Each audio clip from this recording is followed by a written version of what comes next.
Hey, hello. I am Debbie Peterson of Getting to Clarity, and this is another episode of the Getting to Clarity show, where busy women leaders come and get the tips, tools, and techniques that they need to create more success in their leadership with less sacrifice to their life. And today we are talking about how to prioritize yourself and work at the same time. So tune in.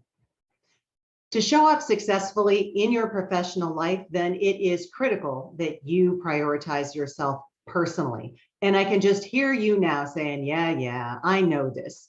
And I get that you do know it, but do you do it? It can be challenging to do when you're also working all the time and you don't have time for yourself. But if you won't choose yourself, who will?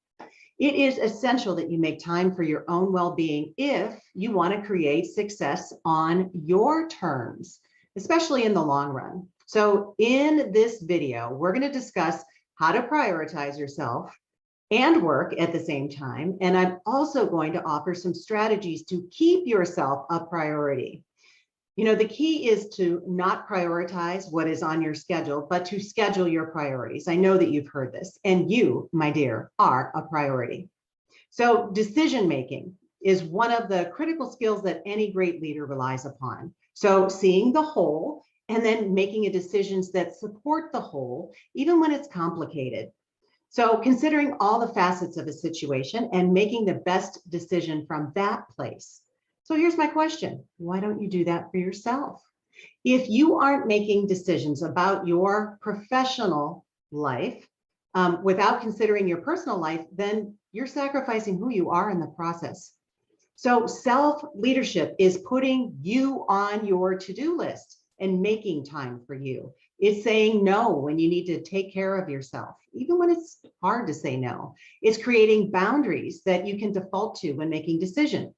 You know, creating a framework so that you have a structure or a place that keeps you aligned moving forward. So for example, here is one of my favorite structures or frameworks that helps me with achieving what I want, which is putting me first so that I can continue to serve. So think of 3 things that you need to do for yourself every day because they're non-negotiable. They are critical to your well-being, whether that is spiritual well-being, emotional well-being, mental or physical well-being. We are more than just our bodies. So in my world, what that looks like is it is hot lemon water in the morning, and then doing a meditation that aligns with my intention for the day. So while I'm sipping on the water, I think about the day out in front of me. And it's not about to do, but it's just how energetically do I want to show up in the world? How do I want to be of service to busy women leaders just like you? Then I set my intention. After that, I do a meditation that aligns with that intention for the day. And then the third non-negotiable is a walk or a bike ride, some sort of exercise. And I make sure these happen first thing because I don't know about you, but when I tell myself I'll do it later on in the day, it doesn't happen. So what are your 3? First, make them doable. And if that means a 5-minute meditation when you thought you needed to sit and chant Om for 30 minutes, then so be it. Whatever it is that you will do and be consistent with it, because consistency is key.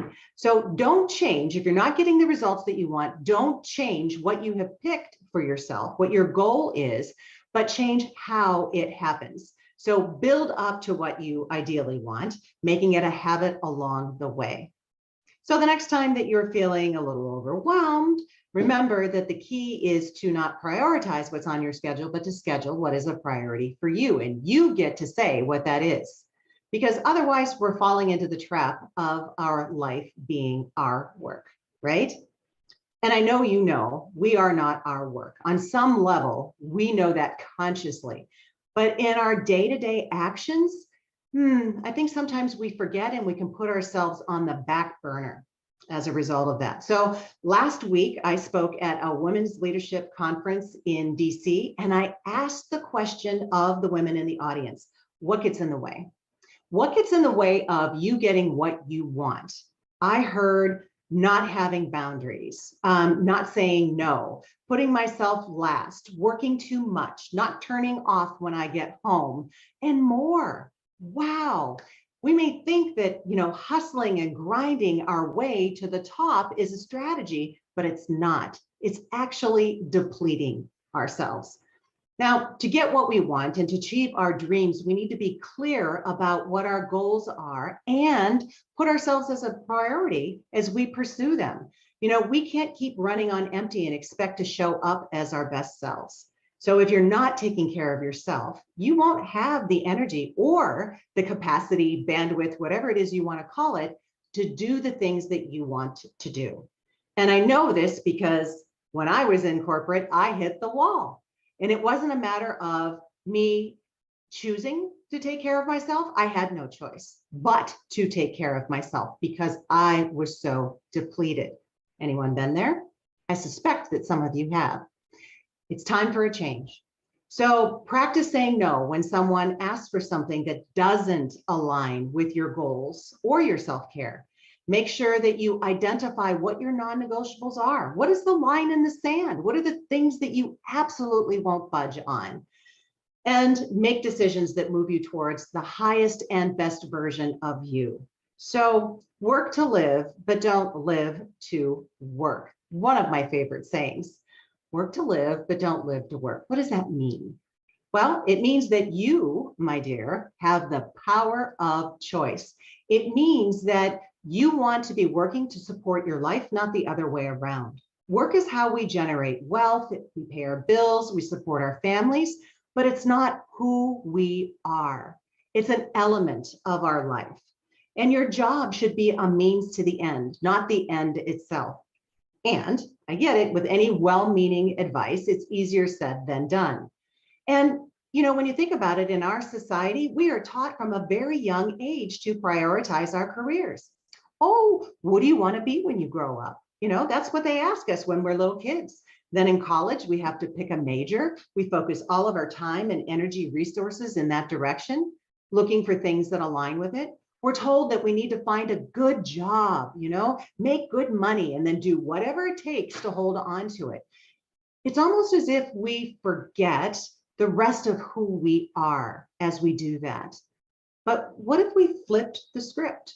What if we started prioritizing ourselves along with our jobs? So it's not an either or, it's an and. You get to decide where you put your time, where you put your energy and your resources. And it is time that you choose in favor of you. So pick just one thing that you will do today that moves the needle in that direction, and leave a comment below and let me know what it was, because I'd love to hear from you. So until the next time, here is wishing you all the clarity that you deserve. And if you would like to start prioritizing yourself, maybe figure out the answers to your next steps, your next level, or your next chapter in your career, in your business, in your leadership, but doing it in a way that you're not losing yourself in the process, great. Then check out my free resource that I've created just for you that guides you to get the right answers for whatever is next. Go to 5daycareerclarityworkbook.com. That is number 5daycareerclarityworkbook.com, and get your very own copy and start getting the answers, the clarity that you deserve. Take care, and bye-bye for now.